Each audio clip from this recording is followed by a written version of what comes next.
Hello students, good morning. Online classes में आप सभी का स्वागत है। आज हम सेकेंड ईयर एसडीपी के सेकंड सेमेस्टर में हमारा आज का सब्जेक्ट है veterinary pharmacology, chapter number 25 antibiotics. Antibiotics जो है ये आप लोग भली भांति जानते हो कि एंटीबायोटिक्स क्या होते हैं, क्योंकि आपको ये मैं सर्जरी में बता चुका हूँ और जब अपने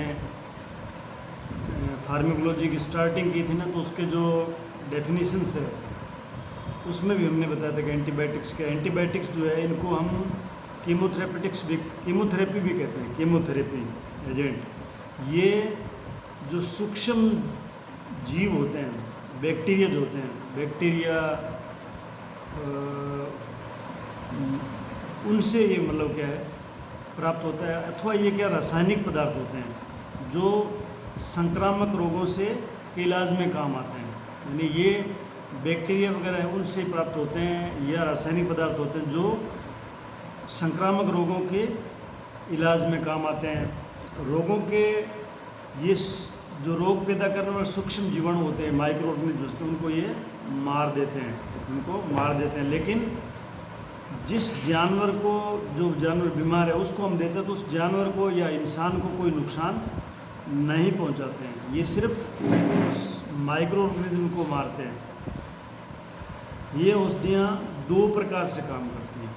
जो ये एंटीबायोटिक्स है ये दो प्रकार से काम करते हैं। कैसे? एक तो ये रोगाणुओं को पशु के या मानव के शरीर में नष्ट करती है, यानी उनको मार देती है, जिसका मतलब है ये बैक्टीरियासाइडल है। बैक्टीरिया को मारती है, इसलिए साइडल कहते हैं उसको, बैक्टीरियासाइडल है। दूसरा क्या है, रोगाणुओं की वृद्धि को रोक देती है, यानी जो माइक्रो ऑर्गेनिजम्स जो रोग पैदा करते हैं उनकी डेवलपमेंट को रोक देती है। लेकिन इस प्रकार की जो एंटीबायोटिक्स है वो भी पशु को या इंसान को, जिसको ये एंटीबायोटिक्स हम माइक्रो ऑर्गेनिजम्स को मारने के लिए देते हैं या वृद्धि रोकने के लिए, उनको नुकसान नहीं पहुंचाती है। अब हम एंटीबायोटिक्स जो दवाइयाँ हैं उनका वर्गीकरण हम करें तो उनका वर्गीकरण हम कई प्रकार से कर सकते हैं। जैसे एक तो क्या है, उस औषधि की सांद्रता, यानी उसकी कंसंट्रेशन क्या है, उसके आधार पर जो रोगाणु को मार देती है या उनकी वृद्धि को रोक देती है, इस प्रकार का हम उसका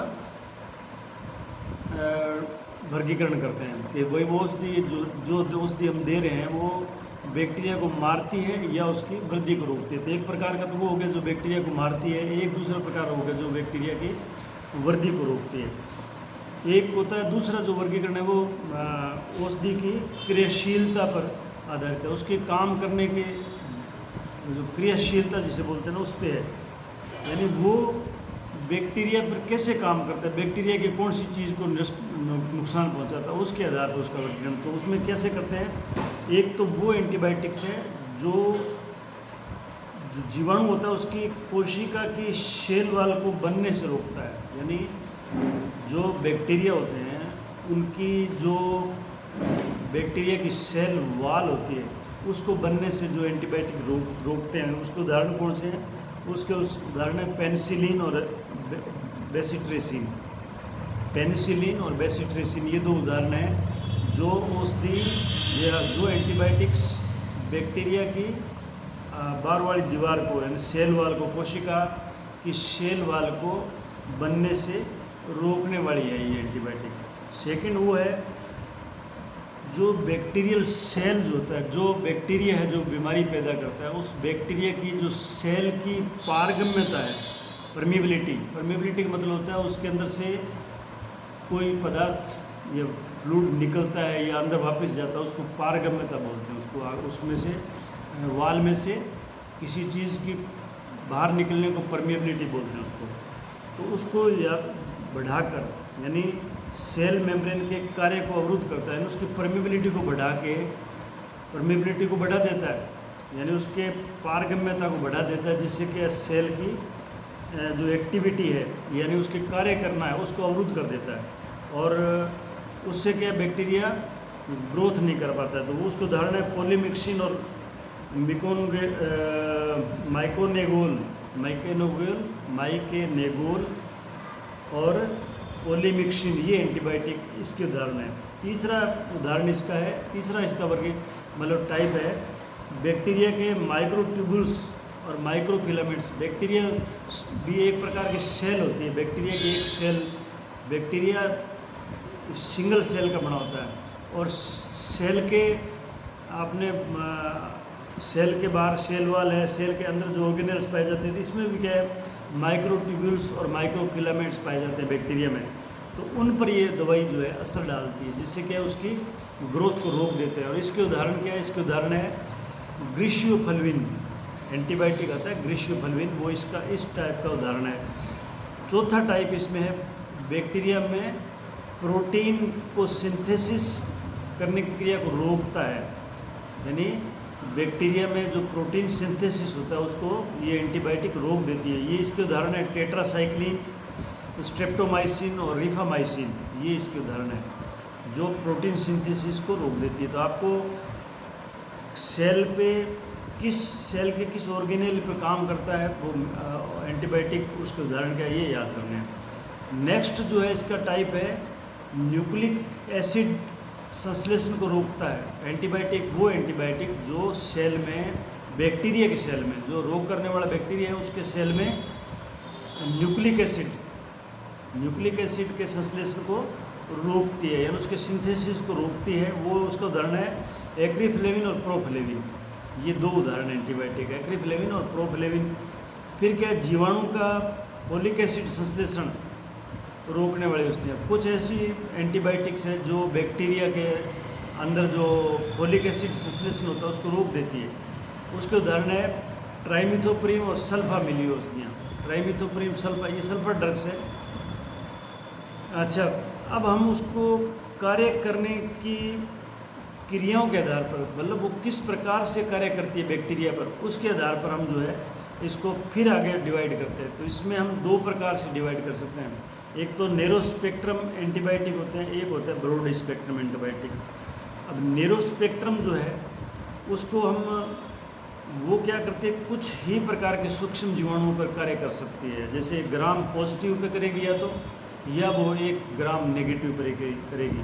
अब ग्राम पॉजिटिव और ग्राम क्या है कि ग्राम पॉजिटिव का मतलब है जब हम बैक्टीरिया को स्लाइड पे ग्रो करके ना उसके अंदर आर्टिफिशियली ग्रो करते हैं उसका मीडिया में डाल के, फिर वो बैक्टीरिया जो है उसको हम उस पर डाई करते हैं, उस पर यानी उस पर ग्राम्स स्टेन डालते हैं। ग्राम्स स्टेन होती है, स्टेन मतलब डाई करना, एक ग्राम्स नाम की स्टेन है वो उस पर करते हैं। अगर तो वो बैक्टीरिया की जो वाल है, जैसे मान लो ग्राम नेगेटिव बैक्टीरिया जो है, ग्राम पॉजिटिव बैक्टीरिया जो है, ग्राम पॉजिटिव बैक्टीरिया वो होते हैं जिनकी सेल वाल ज़्यादा थिक होती है और नेगेटिव वो होते हैं जिनकी सेल वाल थिक नहीं होती है। और अब हम जब उस पर डाई करते हैं, ग्राम्स डाई करते हैं, उस पर स्टेन करते हैं, तो जो ग्राम पॉजिटिव बैक्टीरिया है उसकी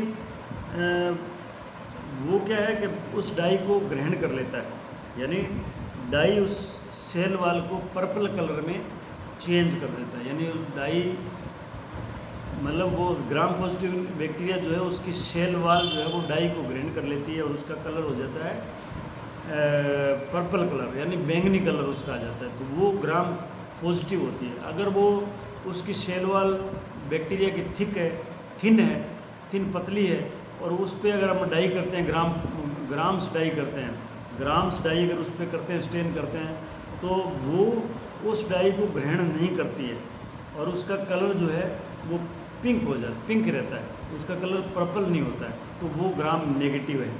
तो अब ये ग्राम पॉजिटिव और ग्राम नेगेटिव जो स्पेक्ट्रम है, ये इससे मतलब ग्राम पॉजिटिव माइक्रो ऑर्गेनिज्म और gram negative.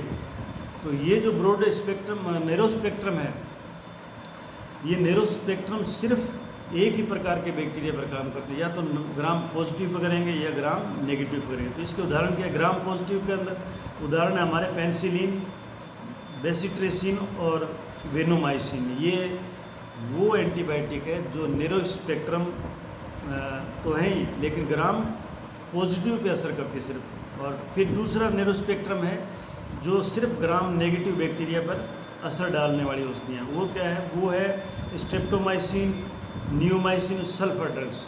Streptomycin, neomycin, sulphur drugs ये सिर्फ ग्राम पॉजिटिव बैक्टीरिया को ही मारते हैं या उनकी ग्रोथ को रोकते हैं। एक होता है ब्रॉड स्पेक्ट्रम। ब्रॉड स्पेक्ट्रम का मतलब होता है ये औषधियाँ जो है ग्राम पॉजिटिव और ग्राम नेगेटिव दोनों प्रकार के बैक्टीरिया पर असर डालती है। और इसके वो कौन से सूक्ष्म जीवाणु है? वो सूक्ष्म जीवाणु जो है वो होते हैं माइकोप्लाज्मा और रिकेट्स। माइकोप्लाज्मा और रिकेट्स। अब इसके उदाहरण क्या है जो सभी प्रकार के बैक्टीरिया पर असर करती है ग्राम पॉजिटिव और ग्राम नेगेटिव दोनों पे एक साथ? वो है टेट्रासाइक्लिन, एम्पिसिलिन, क्लोरमफेनिकोल और जेंटामाइसिन। ये उसके उदाहरण है। तो आपको नैरो स्पेक्ट्रम के दो टाइप हो गए, ग्राम पॉजिटिव और ग्राम नेगेटिव पर असर करने वाली, और ब्रॉड स्पेक्ट्रम दोनों पे असर करने वाली, और इनके उदाहरण भी दे रखे हैं। तो ये आपको याद करना है। फिर चौथा जो टाइप है वर्गीकरण का वो है रासायनिक संरचना पर आधारित, यानी वो उसकी रासायनिक संरचना क्या है एंटीबायोटिक की, ताकि वो कैसे काम करता है। एक तो है बैक्टीरियोसाइडल, यानी बैक्टीरियोसाइडल का मतलब है ये सूक्ष्म जीवाणुओं को नाश करती है यानी उनको मारती है। तो इसके उदाहरण है पेनिसिलिन, ट्राइमिथोप्रिन, सल्फा, बेसिट्रेसिन, नाइट्रोफ्यूरान्स और मेट्रानिडाजोल। ये टाइप है जो बैक्टीरियोसाइडल है। और एक होता है बैक्टीरियोस्टेटिक, यानी बैक्टीरियोस्टेटिक का मतलब है जो सूक्ष्म जीवाणुओं की वृद्धि को रोकता है, मारता नहीं है लेकिन उनकी वृद्धि को रोक देता है। उसके उदाहरण है टेट्रासाइक्लिन, क्लोरमफेनिकोल, ट्राइमिथोप्रिन और एथ्रोमाइसिन। ये इसके उदाहरण हैं। अब हम पांचवा जो वर्गीकरण है वो हम करते हैं औषधियाँ जो है सूक्ष्म जीवी के विरुद्ध कार्य करने के आधार पर। वो सूक्ष्म जीवी के विरुद्ध कार्य करते हैं तो उसके आधार पर करते हैं। जैसे एक होता है एंटी बैक्टीरियल जो बैक्टीरिया पे कार्य करती है, एक होता है एंटी फंगल जो फंगस जो है उस पर काम करती है, फंगस जो बीमारी फैलाते हैं उन पर काम करती है। एक होती है एंटी प्रोटोजुअल यानी जो प्रोटोजुआ के अगेंस्ट काम करती है। एक होता है एंटी वायरल जो वायरस के अगेंस्ट काम करती है। और एक होता है एंटी माइकोबैक्टीरियोइड यानी जो माइकोबैक्टीरिया के अगेंस्ट में काम करता है। तो ये जिस प्रकार के माइक्रो ऑर्गेनिज्म से काम करते हैं उसी के आधार पर उनका नामकरण है कि एंटी बैक्टीरियल है कि एंटी वायरल है कि एंटी फंगल है या एंटी प्रोटोजुअल है या एंटी माइकोबैक्टीरियल है। अब हम पढ़ेंगे कि एंटीबायोटिक्स के विपरीत असर क्या होते हैं। अगर एंटीबायोटिक्स वैसे तो हम देते हैं पशु को फायदे के लिए कि उसको बैक्टीरिया को मारेंगे या उनकी वृद्धि को रोकेंगे जो बीमारी फैलाते हैं, लेकिन कुछ इनके विपरीत असर होते हैं। यानी कुछ एंटीबायोटिक्स जो है वो शरीर पे, एंटीबायोटिक्स का मतलब ये कुछ दवाइयाँ हैं जो बैक्टीरिया को, वायरस को, फंगस को इनको मारती है या उनकी वृद्धि को रोकती है। कुछ एंटीबायोटिक्स ऐसे होते हैं जो शरीर पर सीधा अपना जहरीला प्रभाव छोड़ते हैं। अगर आप एंटीबायोटिक्स पशु को देते हैं तो वो उसके शरीर पर जो है अपना टॉक्सिक इफेक्ट छोड़ते हैं। जैसे जिसको हम बोलते हैं डायरेक्ट होस्ट टॉक्सिसिटी। होस्ट का मतलब है वो जानवर जिसको बीमारी है उसको हम देते हैं तो उसके शरीर पर ये विपरीत असर डालती है। तो ये हो गया डायरेक्ट होस्ट टॉक्सिसिटी, ये इसका नुकसान है। दूसरी औषधियों पर भी असर डालती है। अगर आप कोई दूसरी दवाई दे रहे हो तो कुछ एंटीबायोटिक्स ऐसे जो दूसरी दवाई के काम को रोक देती है, यानी उसको बोलते हैं adverse interactions with other drugs, यानी दूसरी दवाई के असर को रोकना। अब शाकाहारी जानवर जो है जो फल फ्रूट खाते हैं, सब्जियां खाते हैं, मतलब गेहूँ चावल ये ऐसी चीज़ें खाते हैं जो मांसाहारी नहीं है, तो उन शाकाहारी जो जानवर है उनके पाचन तंत्र में कुछ लाभदायक सूक्ष्म परजीवी पाए जाते हैं जो उसके भोजन को पचाने का काम करते हैं, फाइबर्स को पचाने का काम करते हैं। तो ये क्या करते हैं एंटीबायोटिक्स उन जो लाभदायक सूक्ष्म परजीवी है उनको मार देते हैं। ये तो उससे क्या है, या मार देते हैं, उनकी वृद्धि को रोक देते हैं, तो पाचन क्रिया पर असर होता है, यानी या तो पशु का पाचन अच्छी तरह से नहीं होता है या पशु को भूख नहीं लगती है। तीसरा नुकसान ये है। और चौथा नुकसान है कि एंटीबायोटिक्स जो है उसमें जब हम जानवर को एंटीबायोटिक देते हैं, मान लो 3 दिन दे दी, 4 दिन दे दी, तो कुछ एंटीबायोटिक ऐसे हैं जो वो बैक्टीरिया को पहले मारते हैं लेकिन फिर वो उसके प्रति जो है वो रेजिस्टेंस पैदा हो जाता है, ड्रग रेजिस्टेंस, यानी वो फिर असर भी नहीं करते हैं उन बैक्टीरिया पे। ऐसा होता है ना कि आदमी मतलब क्या है कि उस पर उसका रेजिस्टेंस हो गया। जैसे मान लो कोई बीमारी है, बैक्टीरिया से हो गई, आपने तो एंटीबायोटिक दिया 2 दिन, तो उसने असर किया, तीसरे दिन वो बेअसर हो जाता है, वो फिर उस पर काम भी नहीं करता है। तो इसको बोलते हैं ड्रग रेजिस्टेंस, कि ड्रग रेजिस्टेंस पैदा हो गया उसमें। एक मतलब क्या है कि इसका एंटीबायोटिक्स का ये है कि जहाँ आप इंजेक्शन के रूप में लगाते हो, एंटीबायोटिक्स को जैसे इंजेक्शन के रूप में लगाते हो, तो वहाँ पे क्या है कि ऊतकों को मार देता है वो एंटीबायोटिक, ऊतक टिश्यूज़ को मार देता है, नेक्रोसिस कर देता है। अच्छा, कई एंटीबायोटिक्स जो है शरीर में देने के बाद में टॉक्सिन पैदा कर देते हैं, जिससे पशु के उत्पाद जो है, जैसे मीट है, मिल्क है, वो मानव उनको फिर यूज़ नहीं कर सकता। जैसे आज आपने एंटीबायोटिक लगाया तो वो उसके मिल्क में और मीट पे असर डालता है, यानी उसका असर उसमें चला जाता है। तो अगर आप मीट खा लेते हो उस जानवर, तो वो फिर आपको टॉक्सिक इफेक्ट करता है। कुछ एंटीबायोटिक्स जो है, जिस जानवर में आप एंटीबायोटिक लगाते हो उसमें उसके इम्यून सिस्टम का मतलब जो सिस्टम जो रोगाणुओं से लड़ने की क्षमता है उसको बदल देता है, इम्यून सिस्टम को बदल देता है या उसको कम कर देता है, हाइपर सेंसिटिविटी पैदा कर देता है। यानी अगर कुछ एंटीबायोटिक्स ऐसे हैं जो अगर आप आदमी को आप दे देते हो तो उसमें रिएक्शन पैदा कर देते हैं, मतलब रिएक्शन पैदा करते हैं, जिसको एलर्जी बोलते हैं। तो ये कुछ चीज़ें थी जो मतलब एंटीबायोटिक्स का हमने मतलब क्या है एंटीबायोटिक्स और उसके क्या वर्गीकरण है और उसके क्या विपरीत असर है। तो अब जो एंटीबायोटिक्स के बारे में हम पढ़ेंगे अलग अलग टाइप में, पेनिसिलिन क्या है, टेट्रासाइक्लिन क्या है, सल्फा क्या है, ट्राइमेथोपेन क्या है, ये हम कल अध्ययन करेंगे। आज इतना ही, धन्यवाद।